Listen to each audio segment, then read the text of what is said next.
inglese buco di culo, cioè lo capisco, no? No, perché poi metteremo i sottotitoli, penso, in inglese. Buco di culo.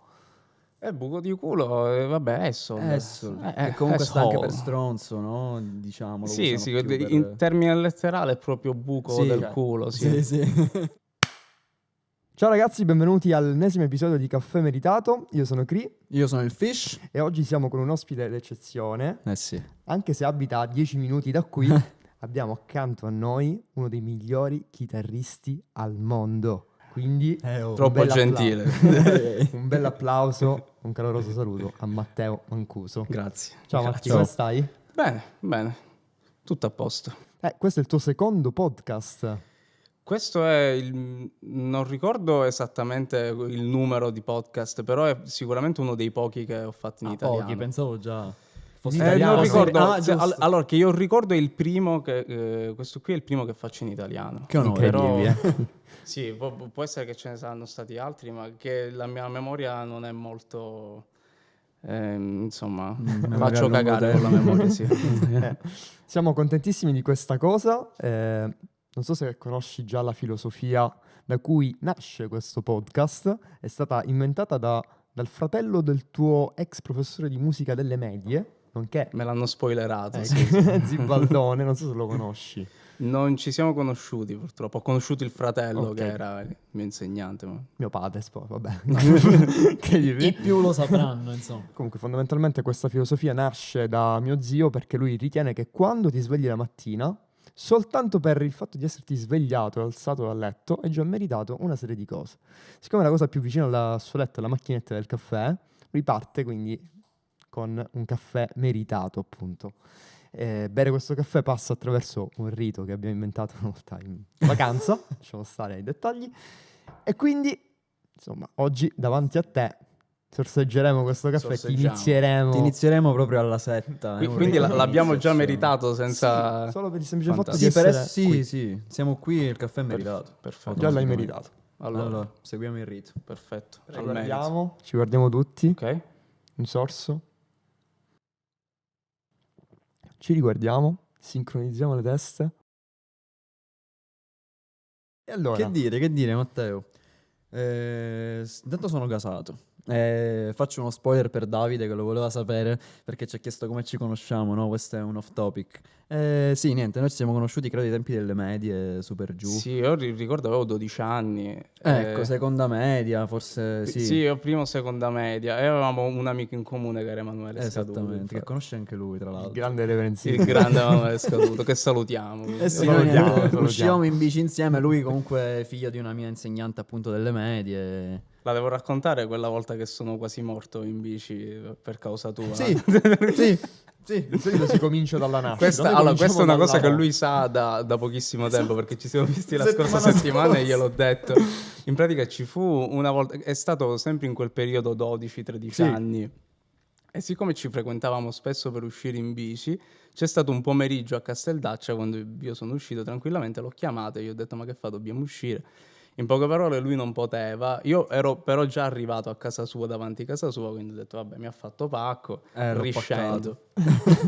Riscendendo, siccome io ero spericolato a quei tempi, c'era un incrocio dove io non mi sono fermato, sono passato proprio dove c'è la farmacia nuova, la farmacia Naurano, sono passato lì come un razzo e una macchina mi ha preso in pieno. Ma che dici? Ma in pieno proprio che ero sconcassato completamente. Per fortuna andava piano, quindi non mi sono fatto male serio, però ero lì per lì. Vabbè.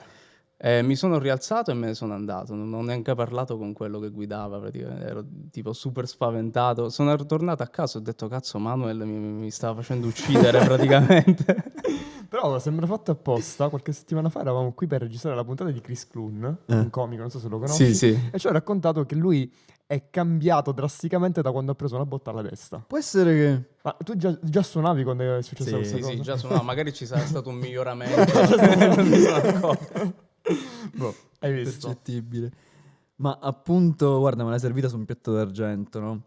Perché ti volevo chiedere, noi sappiamo che sei figlio d'arte, ovviamente, no? Però di base, parlaci un po' delle tue origini, come nasce la tua passione per la musica? Cioè, sei stato un po' introdotto appunto da tuo padre o... Beh, guarda, è difficile parlare delle origini senza parlare del boss, perché è un Ovviamente. po' lui che mi ha introdotto al mondo della musica. Io mi considero fortunato perché in quell'ambiente lì, soprattutto nel mio ambiente familiare, praticamente tutti suoniamo. Quindi io sono cresciuto col mindset, diciamo, che era normale suonare uno strumento in famiglia, no? Poi quando sono andato alle medie ho realizzato, ok, magari sono io quello strano, però all'inizio per me era normale suonare tutti in famiglia, Mhm. cosa che cioè io pensavo fosse la normalità anche nelle altre famiglie, semplicemente. Certo. Poi piano piano ho realizzato quanto sono stato fortunato, perché mio padre è stato più una guida all'ascolto più che un insegnante, perché fin da quando ero piccolo lui mi diceva devi ascoltare questo, devi ascoltare quest'altro, niente radio. Quindi insomma c'erano già delle regole che, diciamo inconsapevolmente seguivo da piccolo. Quindi io ho iniziato più o meno quando avevo 10 anni. Mm. E ho iniziato, al contrario di quanti molti pensano, ho iniziato con l'elettrica, non con la classica, perché molti pensano che ho iniziato con la classica perché suono con le Sì. dita anche l'elettrica, no? E di Sì. solito l'elettrica si suona col plettro. Esattamente. Mentre io ho iniziato con l'elettrica perché ascoltavo in realtà tutto il repertorio rock, AC/DC, Led Zeppelin, Deep Purple, tutta sta roba qui, che ovviamente conoscevo anche grazie a mio papà e anche ad Alessio, mio fratello, che Mhm. era pure lui il rockettaro, è tuttora il rockettaro. Poi la classica è venuta dopo. La chitarra classica è venuta quando avevo più o meno a 14 anni, quando mi sono iscritto, no, a 15 anni, quando mi sono iscritto al liceo musicale, perché lì era obbligatorio dover scegliere, non c'era ovviamente chitarra elettrica, c'erano tutti Ok, strumenti classici, certo. e di conseguenza lì la scelta è stata obbligatoria. E forse non tutti lo sanno, ma io al liceo musicale ho perso un anno, che è stato il secondo anno. Ed è paradossale perché tutti pensano, ma come al liceo musicale che è il tuo campo, come Esatto. perdi un anno? In realtà non facevo un cazzo neanche lì. Proprio era di una pigrizia incredibile. Proprio il fatto che sono stato costretto, tra virgolette, a scegliere la classica più che l'elettrica mi ha dato un fastidio incredibile. Proprio non ho voluto studiare apposta per ripicca, per bastardi. ripicca, sì, sì. E quello è stato un po', quel secondo anno è stato bruttarello, insomma, però mi ha fatto crescere tanto. Cioè la bocciatura c'è stata assolutamente meritata, secondo Bocciatura me. meritata. È il caso Esatto, di esatto, dirlo. boccia come il caffè, infatti.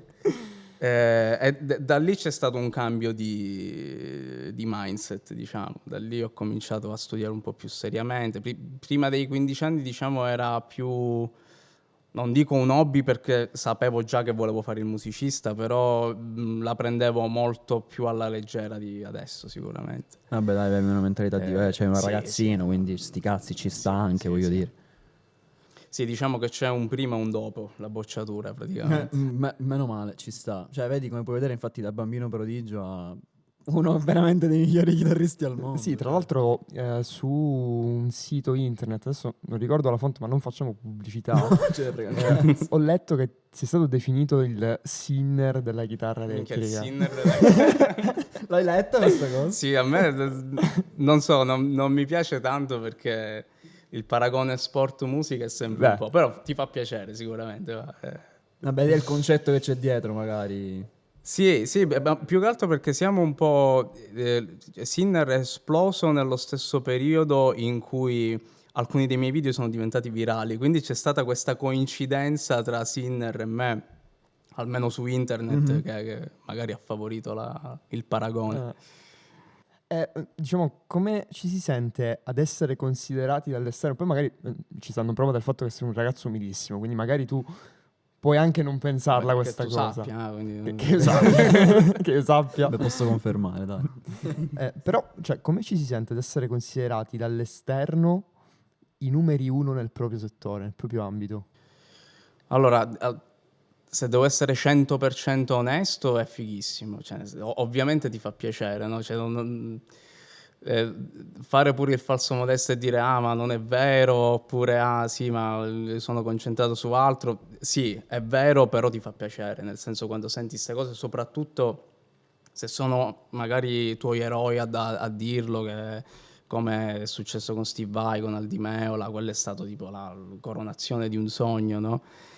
Allo stesso tempo ti mette un po' di pressione da un certo punto di vista, perché sai che se quello ha parlato così bene di me vuol dire che io da questo momento in poi devo fare di più, perché Aldi Meola ha detto questo, capito? Perché Steve Vai ha parlato bene di Matteo, e di conseguenza ti senti anche un po' più responsabilizzato, no?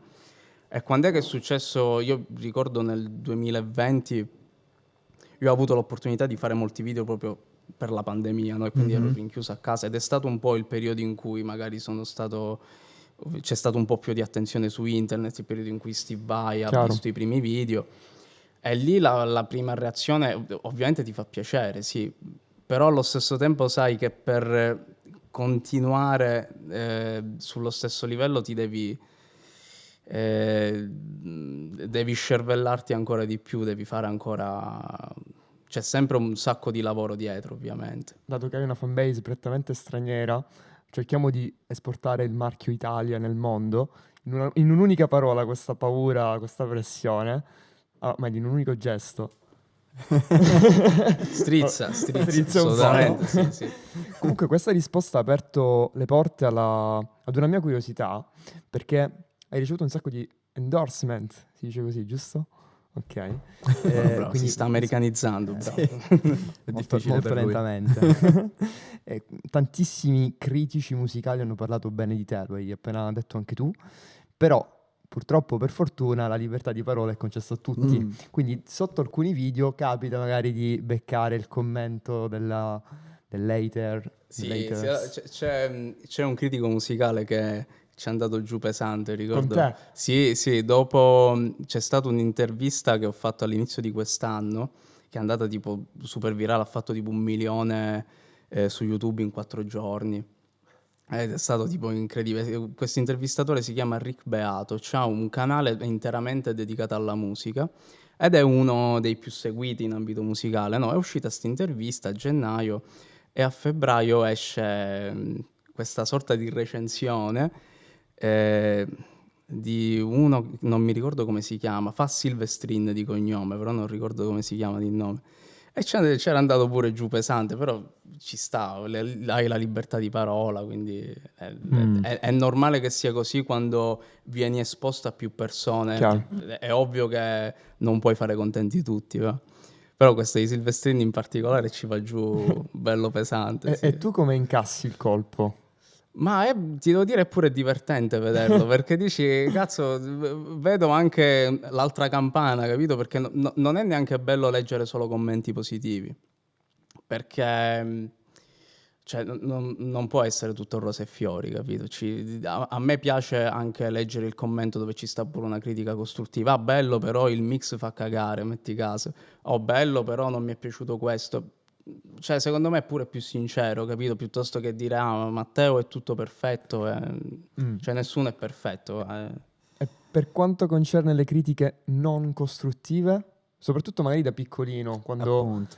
diciamo tendenzialmente te la prendi leggendo almeno Beh, io ero allora, così. se hanno un fondamento, sì. Se non sono costruttive, semplicemente le ignori, va. Quindi non hanno avuto, diciamo, un grande peso nella tua formazione, nella tua crescita? Non gli ho dato tanto peso, ma non ce ne sono stati in realtà da piccolo, è più adesso. Da piccolo non ricordo di persone che mi sono andate contro per un motivo o per un Perché siamo altro. sempre quindi- lì. Sul discorso che porti avanti tu, beh, capito? Cioè, lo diciamo. quando sei piccolo puoi suonare pure male, No, tanto perché lui- siccome sei dolce e carino non ti Che dicono sia nulla. suonare, che sia qualunque. Lui ha una sua teoria Abbiamo fondatissima. un canovaccio Ah, fantastico. e hai anticipato Esatto. la prossima domanda, perché capita spesso di chiedere ai nostri ospiti, soprattutto quando sono giovani e talentuosi, questa roba qui, cioè quando inizi da bambino puoi fare qualsiasi cosa, ti basta distinguerti un minimo dalla massa e diventi tipo un fenomeno assurdo e ti vengono perdonate anche un sacco di cose a volte. Cioè viene visto come l'eccezionale il tuo operato. Appena superi i 18-20 anni cominci a diventare uno dei tanti, comincia a diventare tutto normale. Allora, E quindi- la vera differenza è che dai 18 in poi ti paragoni col mondo, prima ti paragoni con i tuoi amichetti Ecco. e di conseguenza ne esci più vittorioso, tra virgolette, capito? Ma è una cosa che facevo pure io, cioè quando avevo già 12-13 anni io vedevo che avevo molta più facilità rispetto a magari amici miei che suonavano pure, cioè quello che imparavo magari in un giorno, un altro amico mio lo imparava in una settimana. Di conseguenza io sapevo già di avere più predisposizione rispetto agli altri. Poi vai su YouTube, vedi il primo cinese che trovi e ti rimetti a posto, capito? Quindi lì ti devi sempre, per capire realmente quanto vali, ti devi paragonare col mondo, non ti devi paragonare Secondo solo me con ti i tuoi devi paragonare amichetti. con i cinesi. E con i cinesi. Se proprio vuoi andare prima il mondo, poi c'è la Cina. Appena... Ricorda che tu puoi anche essere considerato il miglior chitarrista al mondo, ma ci sarà sarà sempre bambino un bambino cinese. asiatico. Ci sarà, in più questo bravo. momento stanno facendo un podcast su un bambino asiatico 3 anni che- e mezzo. sì, definito il migliore del Suona pianeta 2 Terra. chitarre insieme. Troviamolo e cancelliamo la puntata. Boicottiamo. Ma comunque, per andare un po' nel mondo dei social, no? Che comunque è tanto in voga da sempre. Stavo dicendo da qualche tempo a questa parte, ma da sempre ormai, da quando ne ho memoria. Si vedono molti musicisti, all'apparenza anche virtuosi, no? Che fanno, per farla banale, cover, ok? Di pezzi, di pietre miliari della musica, ok? Quindi limitandosi semplicemente a fare il testo per com'è, ok? Invece Sì, di magari tipo trovare riarrangiare qualcosina, però... al massimo proprio, senza però avere comunque far emergere la propria cifra stilistica, no? La propria identità musicale. Cosa cioè, ne pensi di questo? Poi dietro magari sanno guarda, fare cioè non lo so. è Non un saprei argomento sicuramente più di me. complesso perché quando io ho iniziato con YouTube, io ho iniziato pure con le cover. Io ho iniziato pure con le cover a patto che fossero arrangiate in un certo modo, no? Mhm. Di conseguenza, io il primo vero e proprio progetto che ho avuto si chiamava Snips, che era un trio era un progetto di cover, che ovviamente erano più jazz, fusion piuttosto che pop, però era comunque cover, riarrangiate in maniera pazza, tipo ok, facciamo dei chicken 200 bpm più veloce dell'originale e vediamo che succede. All'inizio ti devo dire che ha funzionato, perché la gente clicca perché conosce il pezzo. Certo. E poi rimane perché sente un arrangiamento più fresco, sente qualcosa, però ci deve essere sempre la tua identità, no? Anche se stai facendo qualcosa di qualcun altro, se non c'è l'identità tua vuol dire che stai sbagliando qualcosa. Sono d'accordo con questo, sì. Quindi, cioè, se non riesci magari ad arrangiarli in un certo modo, allora fai roba tua. Chiaro, chiaro. No, guardo lui perché mi viene proprio da pensare a quello che fa lui con il fotografo, no? E ne parliamo spesso di sta roba, anche dell'identità fotografica in sé, beh. Non faccio Lì è ancora l'off-topic, più però difficile comunque perché ci sono i preset, cioè, ci sono tipo le robe già preimpostate. Io ricordo il mio professore di filosofia, per citare il grande Fricano, che salutiamo, che quando ci ha parlato di Platone, eccetera, diceva una copia sarà sempre una brutta copia, Sì. perché Mhm. non si Non avvicinerà sarà mai come alla l'originale, grande- certo. Esatto, Certo, esatto. certo. Ed è un po' la stessa cosa. Tra l'altro, un mio caro amico che ti è venuto a sentire dal vivo, penso in Calabria anni fa, correggimi se sbaglio, Forse a Cosenza. può essere, Mhm. mi disse che ti aveva conosciuto e riusciva a capire cioè se stessi suonando tu una determinata canzone soltanto ascoltandola. Cioè, riconosce il tuo tocco. E questa cosa è, secondo me, Questo la è uno dei vincita più più bei grande. complimenti che ti Certo. possono fare, sì, sì. È pure lui chitarrista, immagino. Ovviamente, cioè, Allora è più ovviamente. facile. Però secondo me è anche un grande fan. Beh, Cioè, sì. secondo me Beh, per guarda- riconoscere proprio la cifra stilistica, cioè devi ascoltarlo l'artista. In Sì, questo no, ma caso tu. questi sono i complimenti più belli. No, ci credo, poi. wow. Cioè, ci mancherebbe. Mi collego a una domanda un po' strana, visto che abbiamo parlato di concerti, mi collego all'argomento del successo. Per te, cos'è il successo? Cioè, tu pensi di averlo raggiunto magari nel tuo piccolo sicuramente sì, dopo tutta la strada che hai fatto, ma il fine ultimo potrebbe essere fare soldi banalmente, fare musica indipendente e fregartene del mercato musicale, o non lo so, fare soltanto concerti, una vita di concerti, non lo so, qual è la tua interpretazione? Guarda, se arrivano i soldi, tanto Vabbè. meglio. Nel senso, se allora per me l'importante, io l'obiettivo che mi ero prefissato l'ho già raggiunto, Mhm. che era quello di vivere di musica. Poi se la il successo è poi una conseguenza di quello che fai. Molte delle persone con cui ho parlato, soprattutto musicisti anche ad alti livelli, lo farebbero lo stesso anche se non ci sarebbero soldi in mezzo, perché c'è la passione come primo punto e poi come secondo tutte le conseguenze, di quello che succede poi esponendoti al mondo, no. Per me, cioè io sono convinto che lo farei anche se non fosse successo tutto il bordello sui social, io sono convinto che lo farei lo stesso. Poi ovvio il fatto del successo poi è sempre relativo, perché c'è gente che a 20 anni faceva gli stadi di 50.000 persone, cioè tu pensa ai Beatles che cosa c'hanno avuto nel cervello negli anni '60 quando c'è stato quel bordello, quindi successo relativo al mio campo è Mhm. molto in piccolo, cioè, quindi la mia fortuna è stata che ho potuto fare quello che ho fatto da Casteldaccia, che è Esatto, un buco di culo di esatto, paese, che odio. confermo. Che Nell'inglese buco di culo, Eh? cioè lo capisco, no? No, perché poi sì, mettono i sottotitoli, penso, in Vabbè, inglese. buco di Buco di culo. culo... buco di culo, vabbè, asshole. Che comunque sta anche per Asshole. stronzo, no? Diciamo, lo Sì, usano sì, più in per... termine letterale è proprio buco Sì, del Ok. culo, sì. sì, sì. No, scusate, Questa si stavo può fare pensando. come anteprima, proprio. Bello, Questa mi Matteo piace. Sosini. Prendi nota. No, però parlando del successo, per me è sempre stata una cosa relativamente, cioè non devo gestire chissà che cosa, alla fine c'è molta attenzione nell'ambito chitarristico sempre. Mhm. Però cioè dal mio punto di vista, è difficile parlarne perché ognuno la vive a suo modo, in poche Certo, parole. certo. Io sono il mio obiettivo, ti ripeto, l'ho già No, raggiunto, che è questa... quello di fare musica, fare musica con gli altri, con i miei amici, scrivere pezzi, avere uno studio a casa, che Certo. ce l'ho già. Cioè io No, sono tutto a posto. Poi tutto quello che verrà in futuro, tanto di guadagnato. tanto di No, guadagnato, questa è una cosa infatti, cioè. bellissima, quando trovi in ogni ambito la tua dimensione, stai bene in quella dimensione, cioè hai trovato, hai raggiunto il tuo successo personale, per me è No, non ho veramente l'apice. ambizioni incredibili da 'sto punto di vista, Ok, cioè però Che si poi è punta vero, al meglio cioè è comunque. molto sì. di nicchia comunque il tuo settore. Mhm.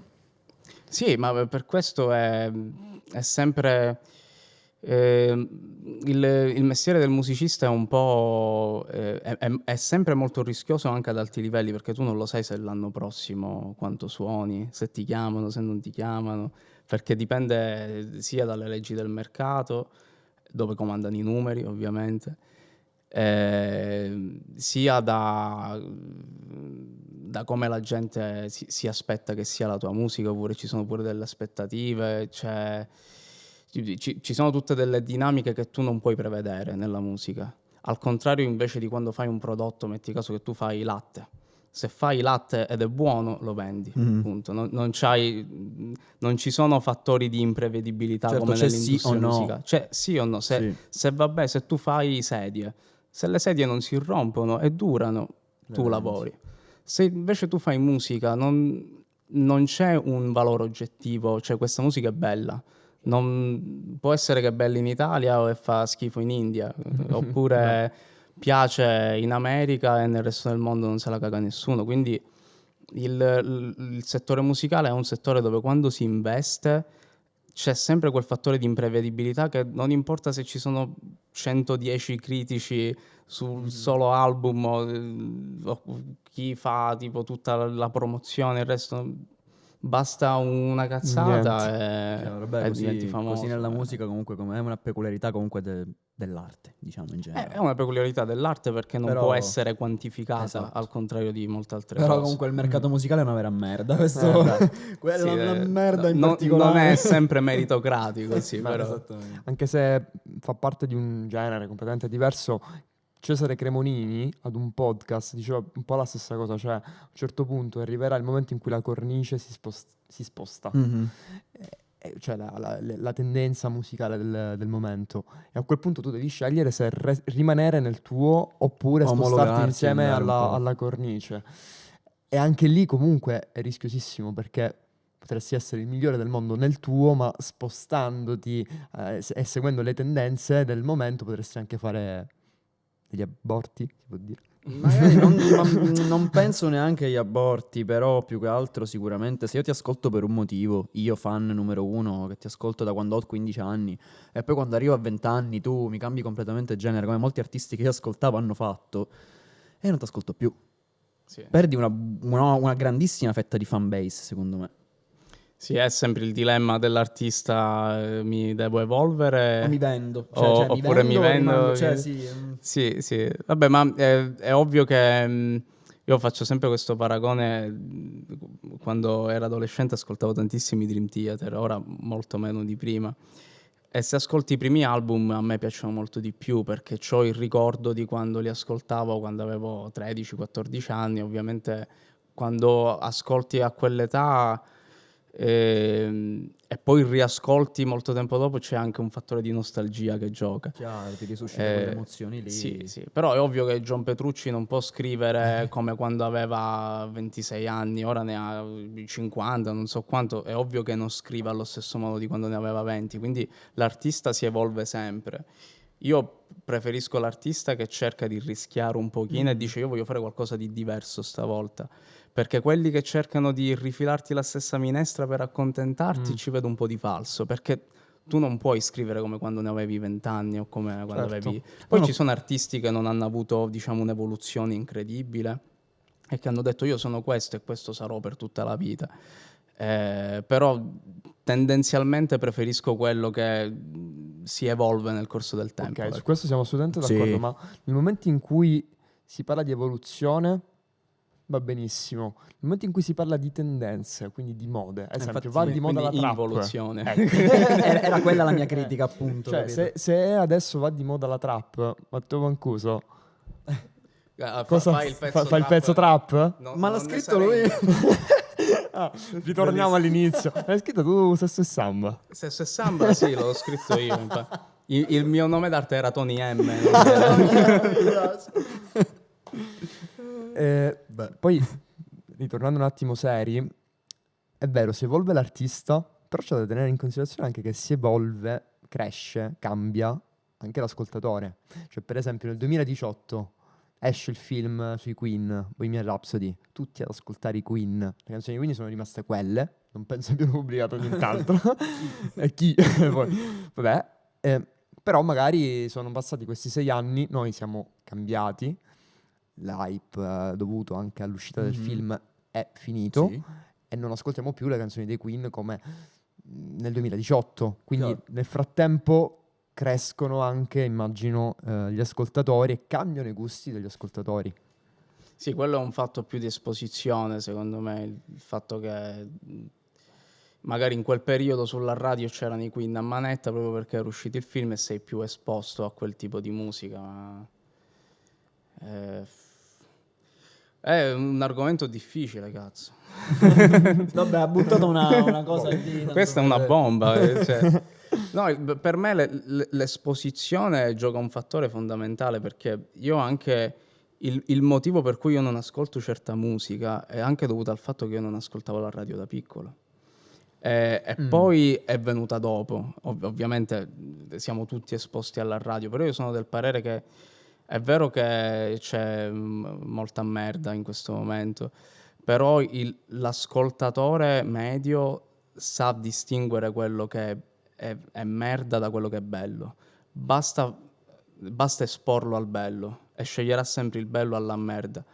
Il problema è che per ora siamo troppo esposti. Eh, C'è talmente tanta Sì, quantità di merda che devi spalare proprio tanto. Sì, ti dirò perché io sono uno che ascolta molto la radio. A me piace ascoltare la radio, soprattutto i programmi in cui parlano. Ascolto 2 o 3 programmi in particolare. E ovviamente hanno i loro attimi di vuoto in cui devono per forza passare il pezzo, Sì, no? sì. Io schippo fino a quando sto pezzo magari non finisce, io posso ritornare al mio programma. Cioè, Sì, sì. è assurdo. Ma ci sta, alla fine se punti sulla quantità, la qualità cala, secondo me, Sì. in qualsiasi contesto. Quindi è ovvio che se tu devi riempire 24 ore di diretta, è ovvio che devi ricorrere a materiale diverso. Sì. Poi c'è anche da dire che comunque la merda in questo periodo storico riscuote tanto successo. Cioè, ad esempio, alle orecchie dei giovani metti stesso Samba di Tony F, è la nona di Beethoven. Io non penso che un 14enne medio ti direbbe, oh, ma sai, metto Beethoven in playlist su Spotify. Ma guarda, ma secondo me loro sono pure consapevoli che fa cagare e che lo ascoltano perché va quella cosa. Esatto. L'adolescenza è molto così. Io lo ascolto perché le altre persone lo fanno, magari non necessariamente mi piace, ma è più uno status quo. Mhm. Ok. E la trap io la vedo molto in questo modo. Magari non necessariamente ti piace, ma siccome c'è quello che l'ascolta o c'è quello lì che l'ha messa in macchina, allora tu lo fai, perché a quell'età tendi ad omologarti molto.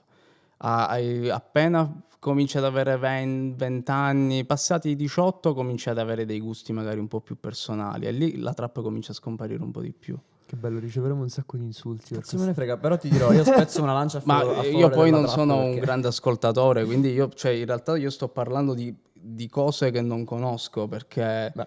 io non ascoltando trap non ti saprei dire, io da quel poco che ho ascoltato non mi è piaciuta, poi è ovvio che, ma se vedi quell'artista emergente che fa belle Chiaro. cose, grazie Chiaro, al chiaro, cazzo, Allora, guarda, ovvio che non stiamo parlando che tutto il genere è da buttare, stiamo parlando io sto parlando di quello a cui sono stato esposto e non mi è piaciuto, quindi. non fa una piega, che gli devi dire? Giustissimo. Che gli devi- Volevo spezzare giustissimo. una lancia a favore della trap, ma non No, non importa, non lo puoi. farò. Non mi interessa. Adesso mi ammutolisco per la salute. No, però sono curioso, aspetta. No, volevo dire che comunque la musica trap è criticata da tutti i lati, soprattutto diciamo anche dai boomer e da chi non conosce e sa la cultura della trap, ok? Ora non starò qui a farvi il pippone della trap perché potrei anche sbagliare, però comunque sia, dico, su 20 artisti che ci sono in Italia, penso anche di più ormai, che facciano trap, la nuova scena non la seguo perché non mi piace. Io la trap l'ascolto, me ne ascolto 3. E sono quei 3 che magari hanno portato la trap in Italia e fanno un certo tipo di trap e portano avanti quella roba lì. C'è un pezzo che ti consiglio che si chiama Trip Trap di Trip Marcus Miller, Ok. che è un pezzo. Marcus Miller è uno dei lo giganti del jazz mondiale, uno che ha posso suonato con scrivere. Miles Davis, ha suonato con chiunque, un bassista. E in uno degli album più recenti c'è un pezzo che si chiama proprio Trip Trap, dedicato alla trap. Fatta a modo suo, ovviamente, col classico hi-hat trap, la batteria prodotta in quel modo lì, però è bello. Ok. Quindi non è che la trap come genere, vabbè, è semplicemente un'evoluzione. Come ogni evoluzione ci sono quelli della vecchia scuola che gli vanno contro, come andavano contro ai Led Zeppelin ai tempi. Cioè, Beh, sì. quindi di ogni evoluzione c'è il buono da prendere e il brutto. Il problema nostro di questo periodo è che tutti in questo momento possono fare musica facilmente. Ti compri una scheda audio Sì. non il problema necessariamente, anzi in realtà è un'evoluzione. Sì. Però questo ti espone a molta più musica brutta di quanto ce n'era prima. Certo. Perché prima per poterla fare dovevi avere i soldi, dovevi poter pagare lo studio, dovevi poter pagare i musicisti bravi. Mhm.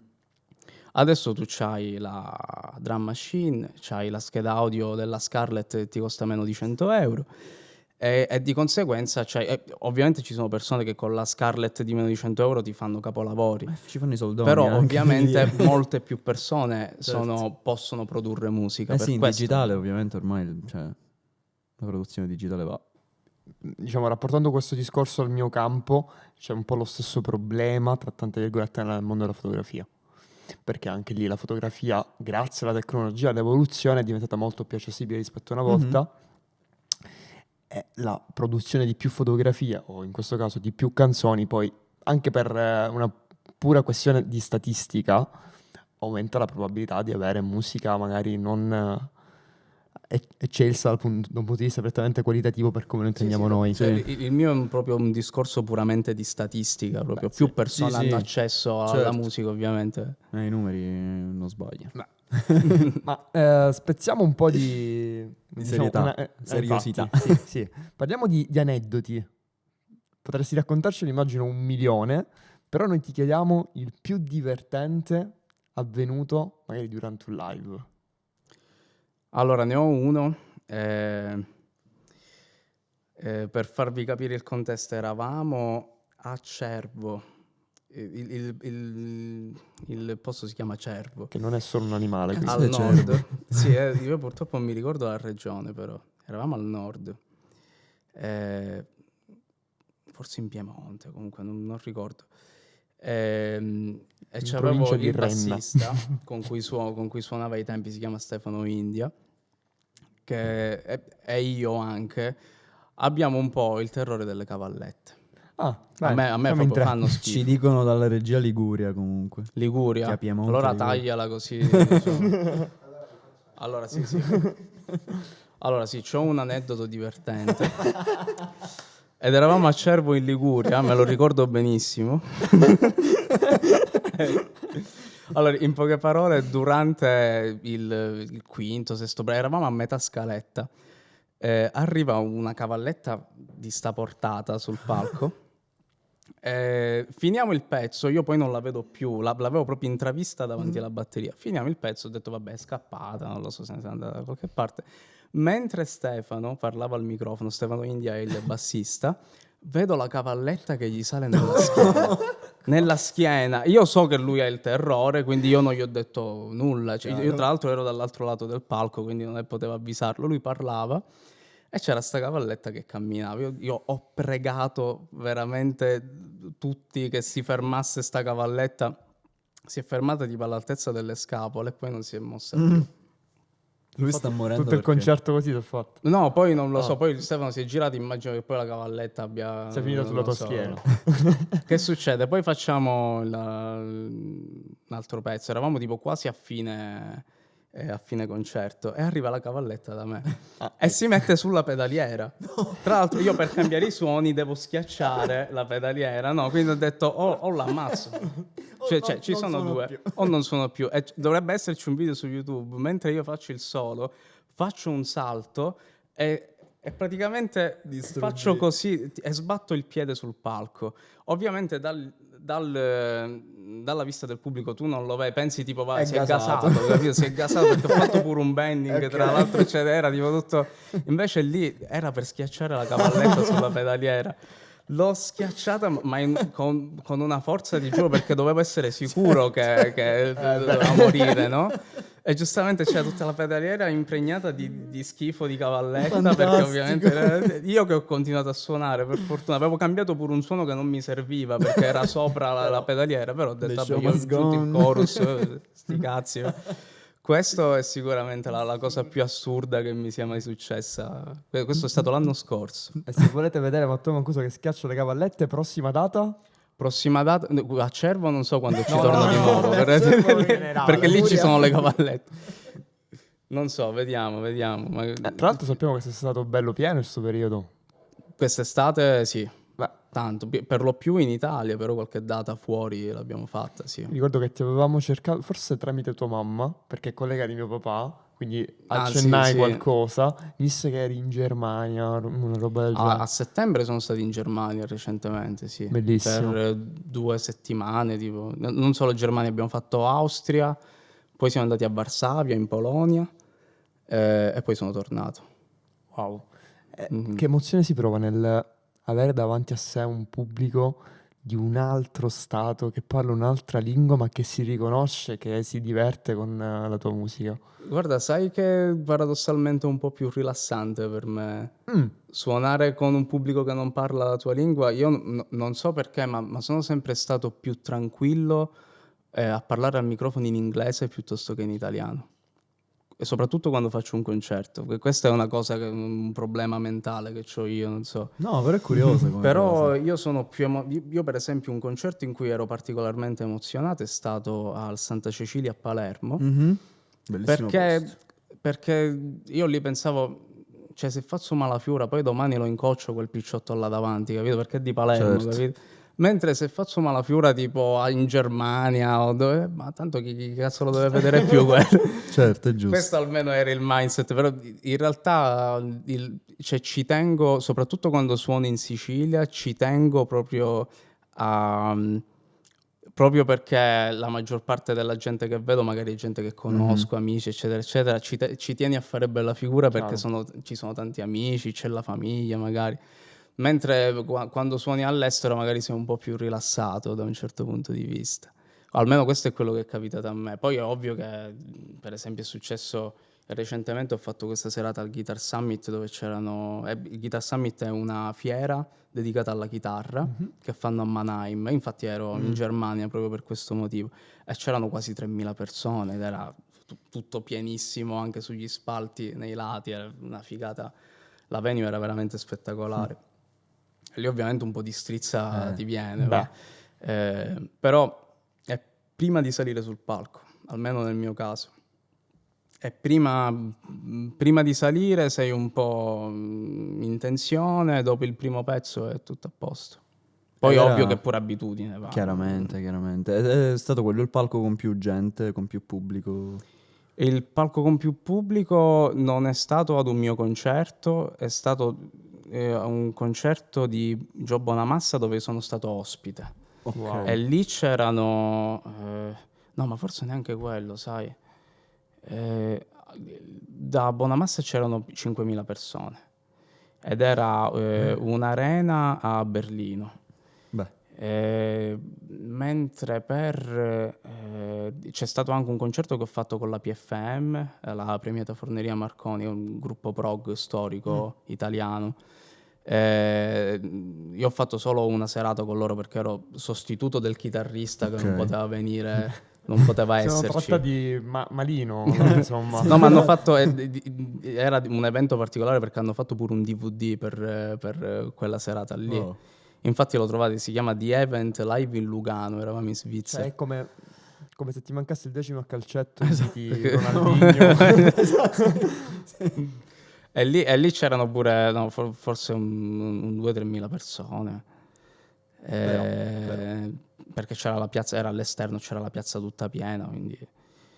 Eh, sì, forse a livello dei concerti miei, siccome facciamo per lo più club e ovviamente posti più Mhm. piccoli, la media si aggira attorno alle 400-500 persone. Dipende dal posto, dipende quanti biglietti hai venduto, ovviamente. Eh, Però ci sono stati magari occasioni tipo il Guitar Summit, per esempio, dove ci sono state più persone, però la cifra media è quella, diciamo. Wow, wow. Sì. Purtroppo il tempo è tiranno, quindi abbiamo tempo per le ultime 2 domande. Parto io chiedendoti quali consigli daresti a un giovane che vuole iniziare un percorso musicale. Ce ne sono tanti. Suona il più possibile con gente più brava di te, fin da subito. Io dico sempre, se sei quello più bravo nel gruppo, sei nel gruppo sbagliato. No. Quindi per me il metodo più veloce per migliorare è essere costantemente avvolto da gente più brava e più preparata di te, di solito anche più grande. E questa è stata una cosa che mi ha aiutato tantissimo, soprattutto al conservatorio. Adesso il discorso conservatorio si apre un'altra Ecco. parentesi Guarda, gigante. guarda dove l'aveva. Allora, il motivo per cui andare nelle Era qui. scuole... Aspetta, devi dire qualcosa. Poi, ma risponditi da solo. Guarda. Cioè, che ti hai fatto la domanda per me, vabbè. Allora, l'ambiente conservatorio per me è stata un'esperienza positiva, per quanto si possa parlare più o meno male del Conservatorio di Palermo, per me è stata un'esperienza positiva, io mi sono trovato bene, non per le informazioni che ho assorbito, ma tanto per l'esperienza che ho avuto nel suonare con gli altri, perché adesso con internet l'informazione ce l'ha disponibile chiunque. Sì. L'informazione non è più il motivo per cui andare nelle scuole di musica, il motivo per cui andare nelle scuole di musica è suonare con gli altri. Ok. Principalmente, soprattutto per quanto riguarda il corso jazz, perché questo è quello che ti forma di più per poi andare a lavorare veramente come musicista. Mhm. A livello di informazione ormai con internet tu trovi qualunque cosa, e neanche a pagamento, anche gratis su Sì, YouTube. sì, Io sì, un sacco di cose che io so, io le ho imparate grazie a YouTube. Che poi è così anche nella didattica. Magari tua mamma Sì, potrà sì. dirci di più, però pensiamo al periodo Covid. Esatto. Cioè tutti a casa, in lockdown, bene o male siamo riusciti ad andare avanti con le lezioni perché facevamo le videochiamate e così via. Però la scuola non si limita soltanto a fornirti quello, bensì hai una componente sicuramente di interazione sociale. La con socialità le altre è quella che persone. viene a Sì, Cioè ma è mancare quello in che quel fa la differenza. A un certo La parte punto. sociale è fondamentale. Il confronto con gli assolutamente. altri, sì. Ed è bello che tu sia qui a lanciare anche questo messaggio, secondo me molto positivo, perché la musica, sì, puoi essere anche il solista più bravo del mondo, però si fa insieme. Coesione, Cioè, c'è il gruppo. E lì poi, diciamo, diventa tutto molto più bello, penso.